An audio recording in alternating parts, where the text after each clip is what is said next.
drink, though. Yeah. What is up, everybody? Welcome into Shout, a Buffalo football podcast. Wingnutz, 1402 Millersport Highway in Amherst, New York. We are live. Ryan Talbot, Matt Parrino, and we got Mitch Morse, the man himself. And listen, I know that you're going to be very humble, but you are indeed the legend of the game tomorrow. From what I've heard, you got to Buffalo and you've been drinking ever since. And then you're going to go out there tomorrow. And you're going to have to do this whole spiel after tailgating. That is very ambitious, my friend. Well, we know that Buffalo tailgates are a religious experience. It's one that I have not partaken in yet. So I'm hoping the Holy Spirit guides me. The Lord works in very interesting ways. We were chatting about that earlier. And I hope he works in my favor today. And if he doesn't, then that's for a reason and I did something wrong. So we're going to do this and have a little fun doing it. We are going to have a lot of fun out here today. If you are not going to the game tomorrow, get out to Wingnutz, 2 locations, the airport over on Genesee Street and here on Millersport. I think we got to start with your wing review. You just had Wingnutz, I believe, for the first time. What did you think? Well, I know we bring up religion a lot, but it was a religious experience.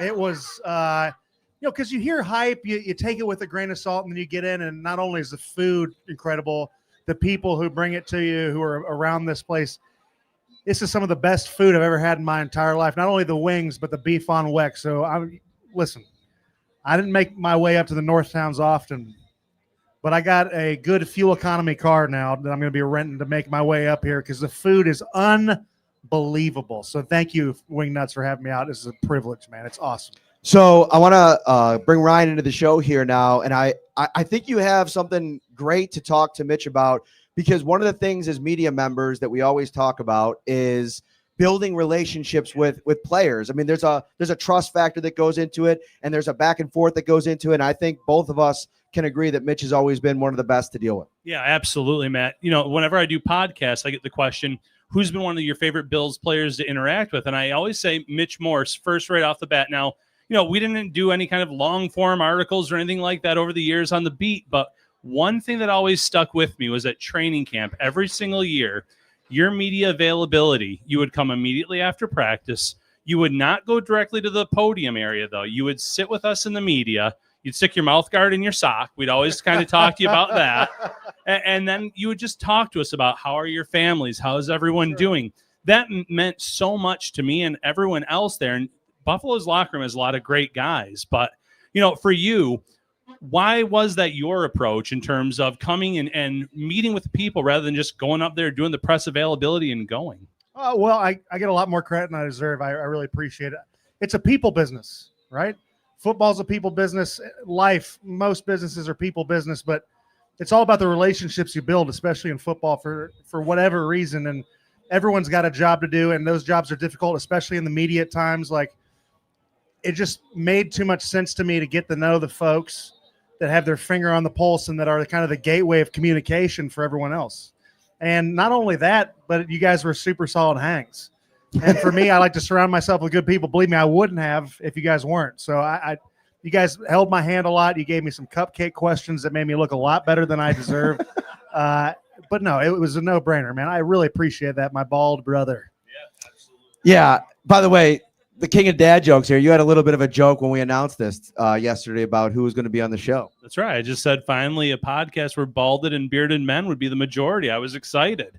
Yeah, you're actually in trouble, dude. I'm kind of like being in between you guys, to be honest. We're being honest. Sucks, dude. All right. I know. I'm sorry. Like how long do you think it takes me to do the hair? A long time. How long? About at least 10 minutes. No, I have it down to a 4-minute science. Where's my wife? Where is she? Can you cooperate? 4 minutes? Stay over there. No. Oh, stay over there. Okay. Stay over there. All right. So I want to talk a little.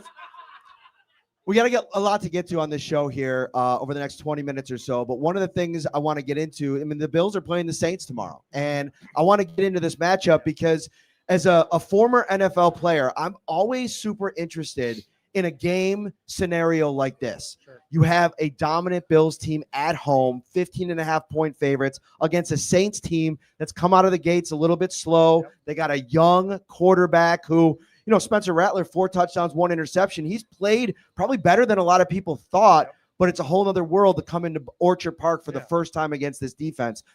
For the Bills, what do they have to do to not maybe overlook this game? And is that something that is a danger going into a game like this? Well, it's something that's ever present on the coaches and the players' minds. I think this is a very competitively mature ball club, right? You look at the Ravens game with 4 minutes left, even a seed of doubt in your subconscious could have created something like, well, we played a good game, but we'll chalk it up as just one that we didn't win, right? And old adages are around for a reason, man. It is any given Sunday in this league. Truly, like anyone can come in there and embarrass you. So you just take it with a grain of salt, the outside noise. And what you do is you just compound moments, man. Like this is today, this is Wednesday, base game plan.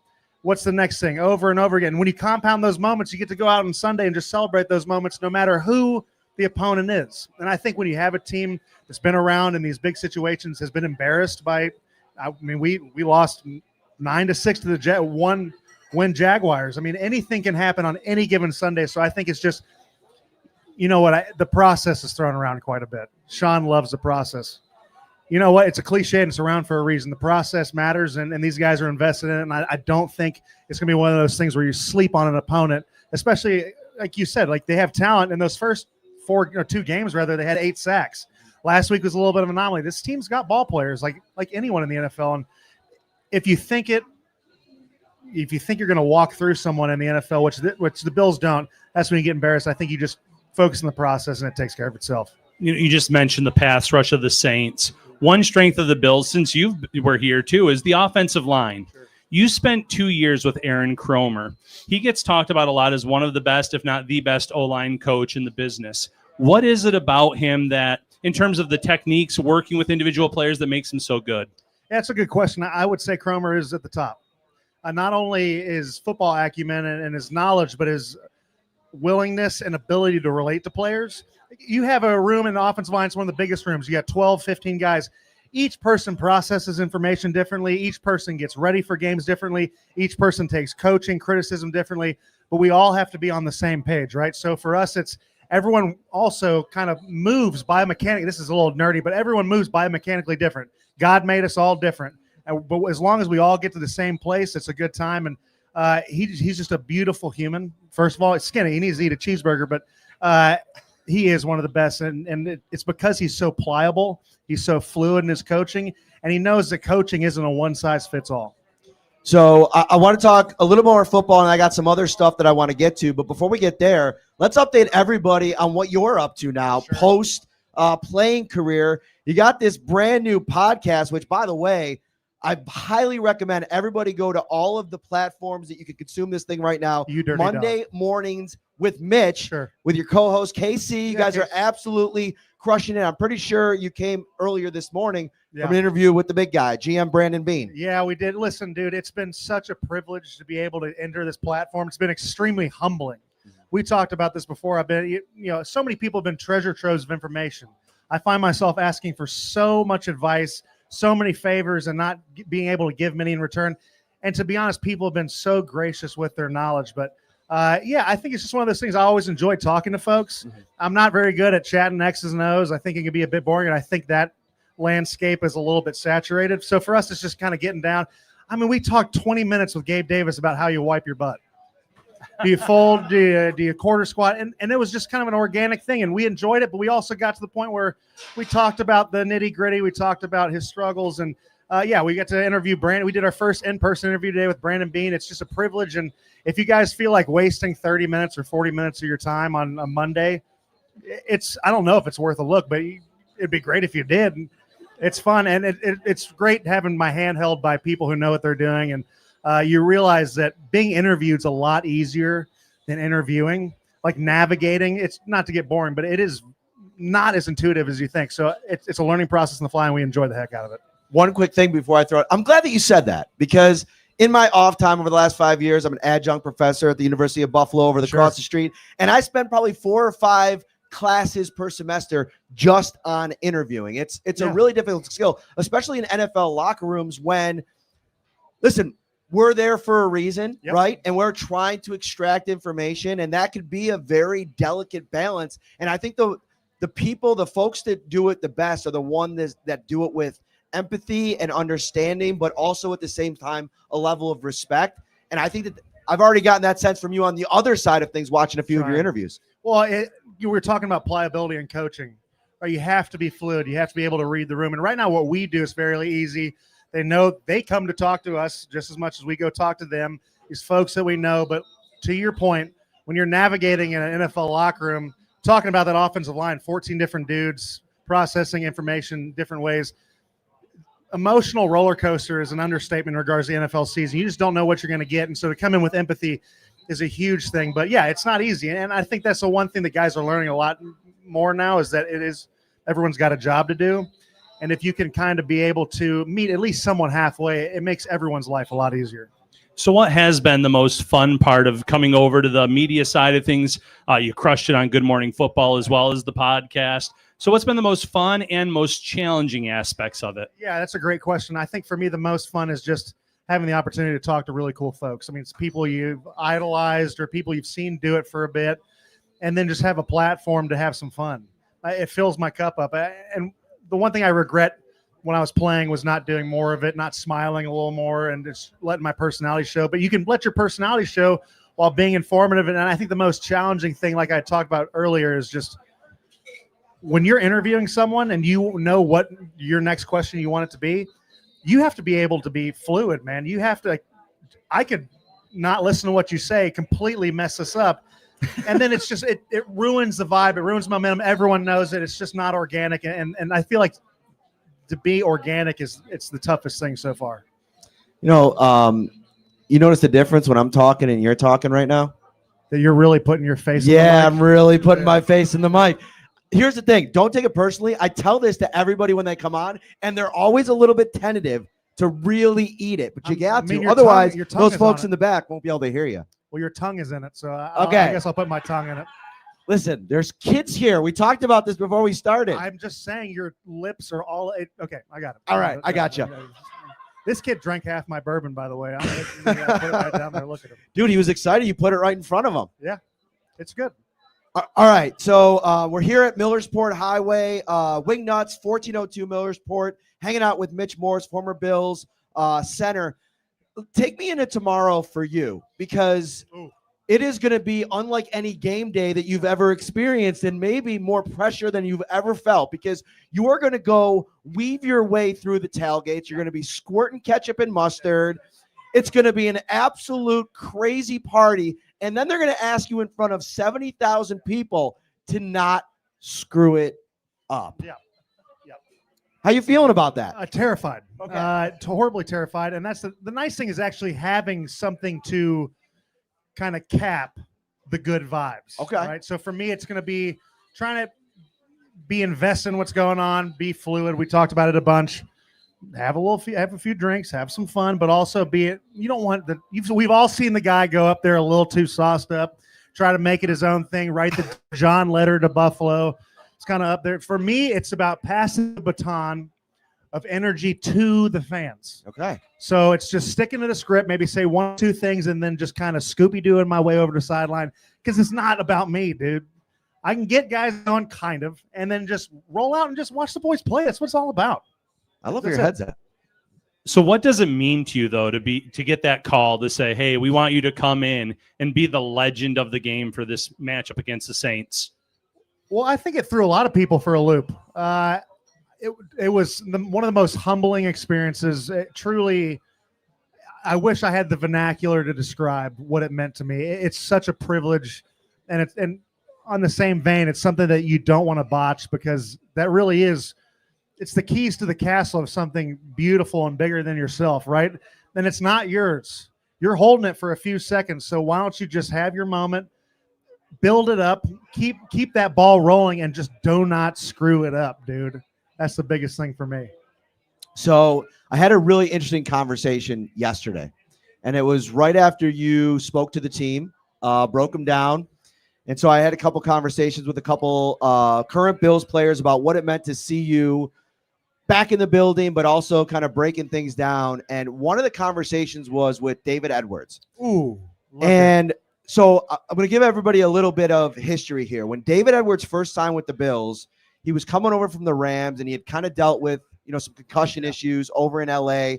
And his first press conference, I kind of talked to him at the end of it, and I could tell the anxiety that kind of came over him when I wanted to talk about that history. Sure. And so I kind of tread lightly on that. I wanted to wait till he was ready to talk about it. And even to this point, we haven't quite really talked about it.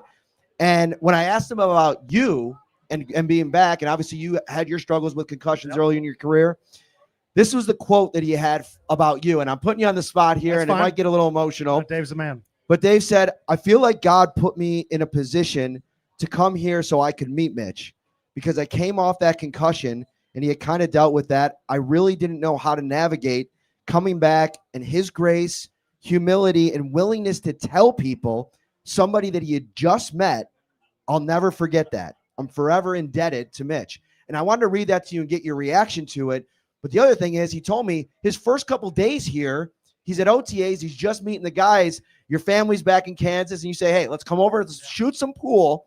And he said it was like 3 hours of conversation. I mean, to have that kind of impact on him, react to what he said, but also why you always made that a priority to pour into guys like that. Well, Dave is a special person. I mean, if you guys ever get an opportunity to meet David Edwards, he is a gem. He not only is an amazing football player, but just talk about good humans. Like God broke the mold when he made David Edwards. You know what I mean? And yeah, it's one of those things that it's a touchy subject, and rightfully so. Like, there's a conversation about concussions, and that's fine. And you know what? Everyone has crosses to bear in this league. Mine was concussions, and it was something that by the time he had gotten there, I'd held that cross for quite some time, right? So this was not new waters for me. And Dave gives me a little more credit than I deserve, but it's another thing. It's a people business, right? My family was gone. Dave's family was gone. We were just two folks hanging out, and I love the guy. There's nothing else to say except that those were incredibly kind words from a man that I hold at the highest regard.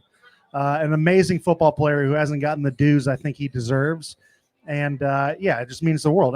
That's all you want when you come back, is for your friends and teammates to have that opinion. It doesn't matter for me. Of course, I want to put good product on the field. You rent the jersey. Time is fleeting in this league, man.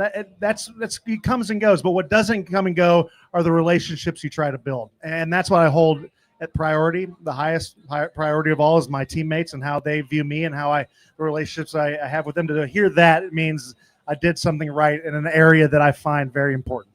The David Edwards story is also, like, amongst Bills fans, there's definitely a section that there's a panic about Josh Allen being in the prime of his career, not getting to a Super Bowl, not winning a Super Bowl yet, and an impatience with whether it's Sean, Brandon, the process, all of it.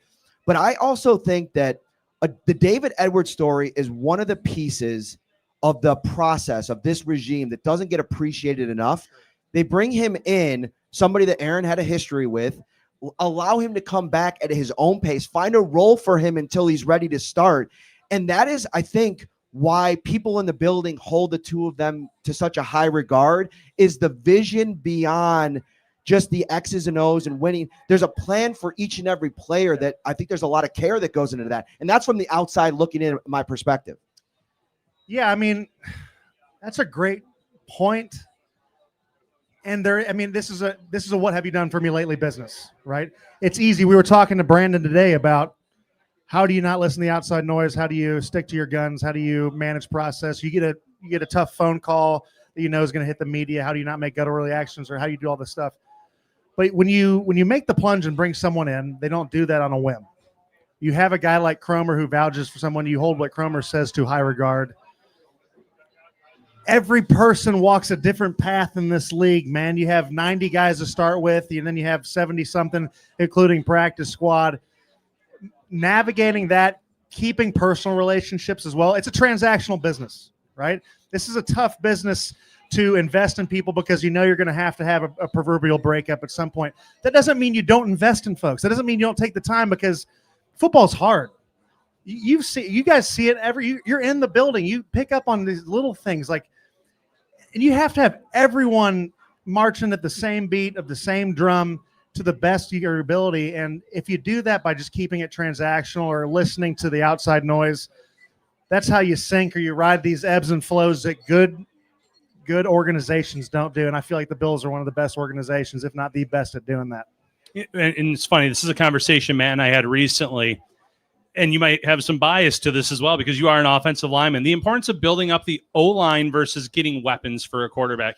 You look at Cincinnati with Joe Burrow. Unfortunately, it feels like an Andrew Luck situation where his career is getting ruined. Whereas in Buffalo, Josh Allen wins the MVP with the everyone eats mentality. So, in terms of team building, why is it so important to make sure that the protection is there before you get any kind of the extra weapons, I guess, so to speak? Yeah, that's a great question. I mean, I have a very biased opinion on this. You have an MVP back there. You want to keep him upright. And that doesn't mean that we don't screw up. We don't F up. But also, I think the one thing that the Bills have done great, better than almost anyone in the league is keeping guys on the field. And that's something that's not totally controllable. But you have a guy like Aaron Cromer, who I think is just as important as having the right pieces, a guy that can get everyone on that same page. You have to have weapons as too. I'm not going to lie. You got to have guys that can do your thing, but you have to have an offensive line, not only that you trust, but gives you a little bit of grace that if I got to hold the ball on for an extra second or two, they've built up this trust. I have rapport with these dudes, and I trust the fact that they're going to fight their tail off. More than anything, I think that's the most important thing as an offensive lineman. And then you have a guy like Dave Edwards who's won a Super Bowl, comes in, cerebral player, plays next to Deion Dawkins, knows exactly what he needs to do, his role, and just works well. You have not only just investing money in guys, but having guys who work well together. And the Buffalo Bills have done a tremendous job. And I think, to be honest, Bean and Sean come from a tree that really puts a lot of investment into the big guys. And I think it's played out very well. All right. One last thing I want to ask you about. Then we'll go around the horn, give our final thoughts on this game tomorrow. Him and I will give a prediction. You can get in that party too. You're now in the media biz, so maybe you got to make those predictions That's now. fair. That's totally fair. But I texted you about this yesterday. Josh Allen in 2025. It's crazy to think about from 19 to now. Yep. He is probably one of the most popular, famous athletes on the planet. And to think about that from 2018, 2019 is wild to think about. Is there something, a story or an experience with him that you had over the years that might describe him that would surprise people a little bit? You had some time to think about this too. I did have some time to think about this, and every story I thought about was not conducive for telling young people. Okay. But the one thing I did think about that kind of showed his humanity in this whole thing.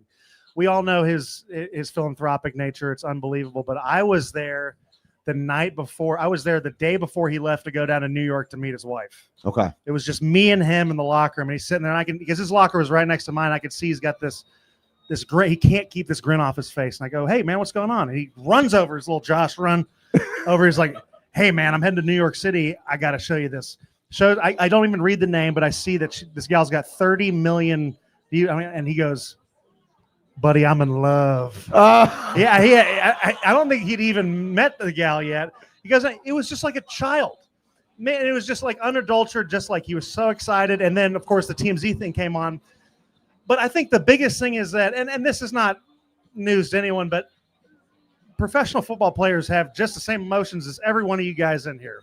We go through the ebbs and flows of life. We have these full range of emotions. And to see just the giddy 12-year-old in him to go meet a special girl that he met. And now we look at it, he's married. And I wish I had something juicier for you, but I think I didn't. If you ask in 10 years when he's retired, I might have a few more stories for you. But right now, that's all I can give you. Well, it's funny you bring that up because I feel like we see that in him every day. Right. Like that's kind of the essence of Josh, right? Like he has the world in his hand. He's arguably the best quarterback in the league. But when you're out there and he's amongst all the guys, he looks like that 12-year-old almost every single day. Well, and that's what galvanizes the locker room. You know exactly what you're going to get. And we were talked about earlier, like it's a transactional league. A year in the NFL is a lifetime in regards to relationships and, of course, how you play and what your body feels like. I've only had 10 of these lifetimes. Josh, God willing, has 15, 20 of these. But he still makes the conscious effort to get to know every single dude, practice squad, anyone in there. And when you do that and you take that and it's organic and you know it's real and that's who he is, you'd go die for the dude. So that's all I got to say about Josh. He's the best, man. All right, let's go around the horn here. Final thoughts on the Saints-Bills game tomorrow, and then prediction. Yeah, final thoughts. I just don't think that the Saints have the horsepower to keep up with the Bills. The Bills are so balanced on offense now between James Cook running the ball, Josh Allen being so efficient with it. I think Buffalo makes a statement early, and they pull away with this game 38-13. So I got another big-time score as well. I'm going 45-21 Bills. I don't like what I've seen defensively from the Saints, especially on third down. The Bills are one of the most effective team offenses in the league on third downs. And my player to watch, I'm giving it away tomorrow on Bills Kickoff Live. Jackson Hawes has been one of the funnest stories to talk about. And to me, this is a game where he's going to be able to maybe set the tone a little bit. I think James Cook is in line for a big game. And I also think, don't forget about Ray Davis. It's been slow out of the gates, but I think this could be a game where the Bills get up early and they got to rely on that run game. Maybe you see Ray Davis get a little bit more involved tomorrow. Yeah, I think it's going to be a little bit of closer game than you think. I mean, I was in a position last year where you go in and you just have nothing to lose. Come up here, and I know that's just kind of the sentiment that you're going to get, but you're also in Buffalo where you're going to get everyone's best. I think the Bills are going to put points up, but I don't think the Saints are going to lie down. I think it's going to be 31-21. All right, 31-21? 31-21. Final prediction. All right, before we get out of here, I see my wife mean mugging me. Favorite ride at Disney World? Oh, whatever my wife got a lightning lane for, I would say of late, my favorite thing is Tiana's ride. The only thing is that it's the logs are so close. Your knees are killing you. I got sciatica, it feels like. Yep. But it's whatever my wife. I can tell you what I don't like. This little Dumbo thing my kids love, where you just ride it, and my son can navigate. It goes up and down. This stinker goes. Oh, it's just insane. But it's just kind of it depends. And I think the great thing about Disney, especially going with the family, is that my answer with that might change every single time depending on where we are and the experience we're having. Yeah. So for me, it's definitely got to be Guardians of the Galaxy, mainly because my riding partner right here, we go on and we try to figure out what song we're going to get, and it becomes almost like a sport in the sport, a fun time when we wait. Get your riding partner over here. Let's see what he's got rocking today. Come here. Come on in here, buddy. Hey, give him a little round of applause. Come here. All right, so he came fully suited. I can see that, dude. He's got the pads on. Hey, these are legit. You hear that? That means he's got some substance in there, guys. Hey, I appreciate coming out, buddy. It means a ton. If you ever want to go ride some stuff at Disney, I live in Jacksonville. It's only about 2 hours away. I can make a jaunt down there. It's not too hard. There you go. And then we won't have to be like flying by each other like ships in the night, right? All right, Mitch Morse, Ryan Talbot. I am Matt Parrino. Shout out Buffalo Football Podcast live from Wingnutz. Make sure you get out here for all of your big game day experiences. We'll see you next time, everybody. Take care.